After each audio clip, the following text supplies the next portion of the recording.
The slumber. इस कहानी की शुरुआत में एक परिवार दिखाया जाता है जिसमें सैरा, उसका पति चार्ली और उसके 2 बच्चे, जिसमें बेटे का नाम डैनियल और बेटी का नाम एमिली होता है। ये सब के सब रहते हैं, लेकिन कुछ ही वक्त पहले सैरा के एक बच्चे की मृत्यु हो गई थी, जिस वजह से पूरा परिवार परेशान होता है। खास तौर पर सैरा के हस्बैंड, जो अपने बच्चे को बहुत याद करते हैं।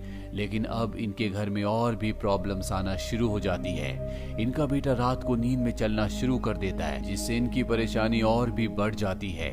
हालांकि कुछ ही दिनों में वो नींद में चलना बंद कर देता है, पर रात को जब वो सोता है तो अपने बेड के ऊपर पैरालाइज हो जाता है। वो अपनी सेंसेस खो देता है। साथ ही जहां पहले सिर्फ सहरा का बेटा नींद में चला करता था, अब सहरा, उसके हस्बैंड और उसकी बेटी भी रात को नींद में चलना शुरू कर देते हैं, जिसके बाद ये अजीब अजीब सी हरकतें करते हैं। किसी को भी कुछ नहीं पता होता कि वो क्या कर रहा है। ऐसा लगता है मानो कि ये एक जिंदगी में 2 जिंदगी जी रहे हो। अभी एक डॉक्टर के पास जाते हैं जिसका नाम एलिस आर्नल्ड होता है, जिसे बताते हैं कि हमारा बेटा नींद में चला करता है। वो कहती है कि बच्चे नींद में अक्सर चलते हैं, बहुत ही नॉर्मल है। जब ये एलिस को बताते हैं कि हमारा पूरा का पूरा परिवार नींद में चलता है, तो एलिस पूरी तरह से हैरान हो जाती है। लेकिन फिर भी वो इस बात को बहुत ज्यादा सीरियस नहीं लेती। वो इन सबको दवा देकर भेज देती है। और जब रात होती है तो दिखाया जाता है कि सैरा का बेटा, जो हर रात को नींद में पैरालाइज हो जाता है, उसे सोने में बहुत डर लग रहा होता है, क्योंकि वो अपनी आंखें बंद नहीं करना चाहता। आंखें बंद करने के बाद, सोने के बाद उसे बहुत तकलीफ होती है, लेकिन उसे कुछ ही देर बाद नींद आ जाती है।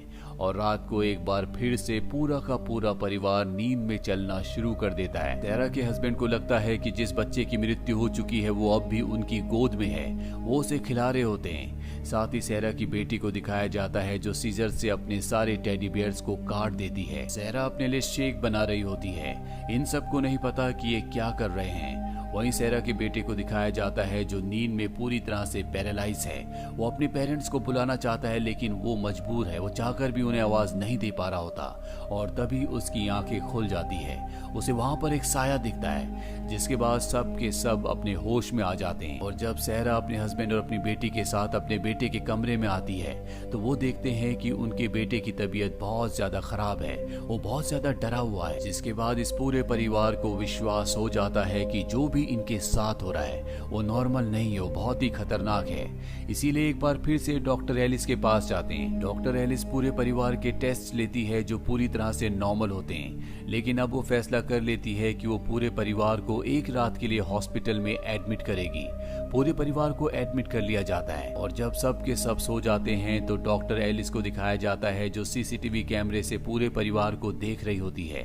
सब सो चुके हैं। सोने के कई घंटे बाद भी सब कुछ नॉर्मल होता है। एलिस कुछ देर के लिए उस कमरे से बाहर जाती है जहां पर उस सीसीटीवी कैमरे पर पूरे परिवार को देख रही थी। और ठीक उसी वक्त उस कमरे को दिखाया जाता है जहां पर सैरा और उसका पूरा परिवार है। एक बार फिर से वो नींद में जाग जाता है। साथ ही सैरा का बेटा, जो नींद में पैरालाइज हो चुका है, ऐसा लगता है जैसे कोई उसे टॉर्चर कर रहा है। उसे बिजली के झटके लग रहे हैं। और जब वो चिल्लाना शुरू करता है, तो एलिस और डॉक्टर दोनों के दोनों इनकी मदद के लिए इनके रूम में आ जाते हैं। और जब एलिस रूम के अंदर जाती है, तो सैरा का हस्बैंड उस पर हमला कर देता है। वो उसे मारने की कोशिश करता है, लेकिन इससे पहले कि वो ऐसा कर पाता, हॉस्पिटल में काम करने वाला स्वीपर पीछे से उसके ऊपर हमला करता है, जिससे वो बेहोश हो जाता है। अगली सुबह यहाँ पर पुलिस आती है और सैरा के हस्बैंड को गिरफ्तार कर लिया जाता है, क्योंकि रात को उसने एलिस को मारने की कोशिश की थी। हालांकि उसने ऐसा जानबूझकर नहीं किया था। इसके बाद सैरा के पूरे परिवार को हॉस्पिटल से डिस्चार्ज कर दिया जाता है। और यहाँ पर वो स्वीपर, जिसने रात को एलिस की जान बचाई थी, वो एलिस के पास जाता और कहता है कि अब मैं इस जॉब को नहीं कर सकता, मैं यहाँ से जा रहा हूँ। और तुम अपनी जान बचाना चाहती हो तो तुम्हें भी उस परिवार से दूर रहना होगा। वो उसे कागज देकर चला जाता है। और जब एलिस उस कागज को खोलती है, तो उसमें नॉक निस्सा लिखा होता है। ये एक ऐसी स्पिरिट होती है जो रात को सोने के बाद इंसानों के करीब आती है और उन्हें किसी भी हद तक नुकसान पहुंचा सकती है। एलिस अपने घर पर आने के बाद इंटरनेट पर नॉक निस्सा लिखती है, जिसके बाद उसे पूरी डिटेल्स पता चल जाती है कि ये एक स्पिरिट के बारे में है। और यहाँ से कहानी फ्लैशबैक में जाती है, जहाँ पर एलिस बहुत छोटी थी और एक रात को जब वो अपने भाई के साथ सो रही थी, जिसे रात को नींद में चलने की आदत थी, तो वो नींद में जाकर अजीब अजीब सी हरकतें करना शुरू कर देता है और उसी दिन उसकी मृत्यु भी हो जाती है। एलिस उस हादसे के बाद कभी भी अपने आप को माफ नहीं कर पाई थी, क्योंकि उसे ऐसा लगता था कि वो अपने भाई की जान बचा सकती थी। और अब एलिस से जानना चाहती है कि सैरा और उसके परिवार के साथ ऐसा क्यों हो रहा है। वो सबसे पहले सैरा के हस्बैंड को, जो जेल में होता, उसे जेल से रिहा करवा देती है। वो उससे कहती है कि हमें किसी ऐसे आदमी को ढूंढना होगा जिसे इस बारे में नॉलेज हो, और तभी उसे उस स्वीपर की याद आती है जिसने अपनी जॉब छोड़ दी थी और उसे ये इंडिकेट किया था कि ये सब सुपर नेचुरल चीजें हैं। इस आदमी का नाम मेलकॉम होता है और अभी दोनों के दोनों मेलकॉम के पास पहुंच जाते हैं, जहां मेलकॉम से पूछते हैं कि तुम्हें इन सब चीजों के बारे में कैसे पता है, क्या तुम्हारे साथ ये सब कुछ हो चुका है। मेलकॉम कहते हैं कि नहीं, मेरे साथ नहीं हुआ, लेकिन मेरे ग्रैंडफादर के साथ हो चुका है, जो अब भी जिंदा है।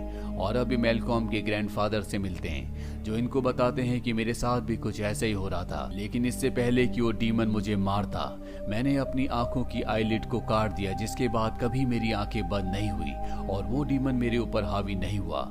वो डीमन तुम्हारे बेटे के ऊपर हावी है और जब तक वो तुम्हारे बेटे को मार नहीं देता, वो तुम्हारे घर से वापस नहीं जाएगा। अब ये सब के सब सैरा के घर पर आ जाते हैं। इन सब को पता है कि यहाँ पर जो कुछ हो रहा है वो सैरा के बेटे की वजह से हो रहा है। डीमन उसकी बॉडी पर हावी होता है, जिसके बाद वो पूरे माहौल को कंट्रोल कर लेता है और उसी की वजह से पूरा परिवार रात को नींद में जागता है। ये तय करते हैं कि आज इस सैरा के बेटे को सोने नहीं देंगे। ये सैरा के बेटे को कुछ दवाइयां देते हैं जिससे वो पूरी रात जागता रहता है और डीमन उसके ऊपर हावी नहीं हो पाता।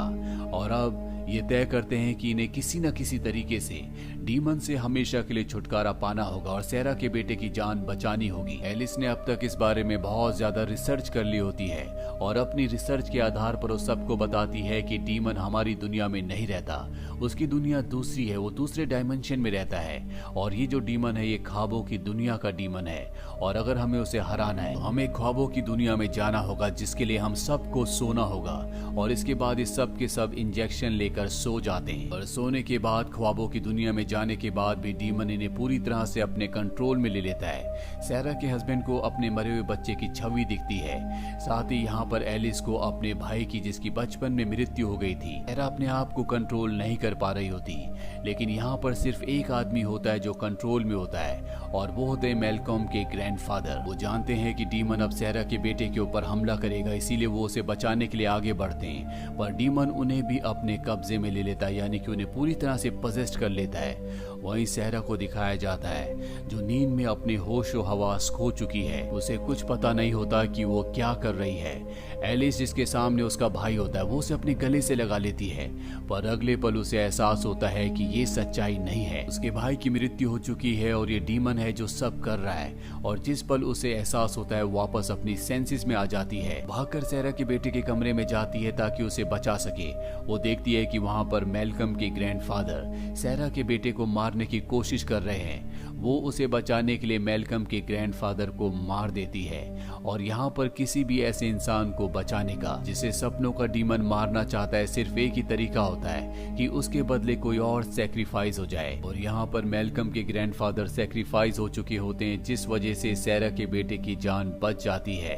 अगली सुबह यहाँ से एलिस को असाइलम ले जाया जाता है, क्योंकि सबको ये लगता है कि एलिस की दिमागी हालत ठीक नहीं है। इनकी बातों पर कोई भी विश्वास नहीं करता। इस घटना के कुछ दिनों बाद दिखाया जाता है कि सैरा का बेटा पूरी तरह से ठीक है, उसके ऊपर किसी भी तरह के कोई भी डीमन का साया नहीं है।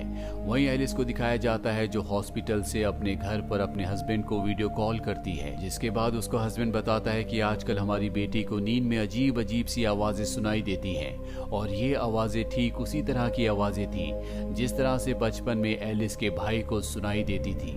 वो समझ जाती है कि डीमन अब उसकी बेटी के पीछे है, लेकिन उसकी बात पर यहाँ पर कोई भी विश्वास नहीं करता। दरअसल ये डीमन जब सबसे पहले इस दुनिया में आया था तो किसी को एक बुरा सपना, बुरा थॉट आया था और उसके बाद ये डीमन पैदा हुआ और आज भी ये इसी दुनिया में है। ये डीमन बहुत ही शक्तिशाली होता है, इसीलिए सपनों में ये किसी भी रूप में आ सकता है। सबसे पहले बच्चों को अच्छे अच्छे सपने दिखाता है, उन्हें लालच देता है और इसके बाद उनके सपनों में उनकी जिंदगी पर पूरी तरह से हावी हो जाता है और धीरे धीरे उन्हें मारना शुरू कर देता है। दरअसल ये डीमन हम सब की जिंदगी में है, जिसमें हमारे अंदर लालच, दूसरों के प्रति ईर्ष्या होती है। ये वो चीजें हैं जो धीरे धीरे हमारी जिंदगी पर, हमारे ऊपर पूरी तरह से हावी हो जाती है। इनके चलते ना हम कभी खुश रह पाते हैं और ना ही दूसरों को खुशियां देते हैं और ये ईर्ष्या और लालच धीरे धीरे हमें मारना शुरू कर देती है।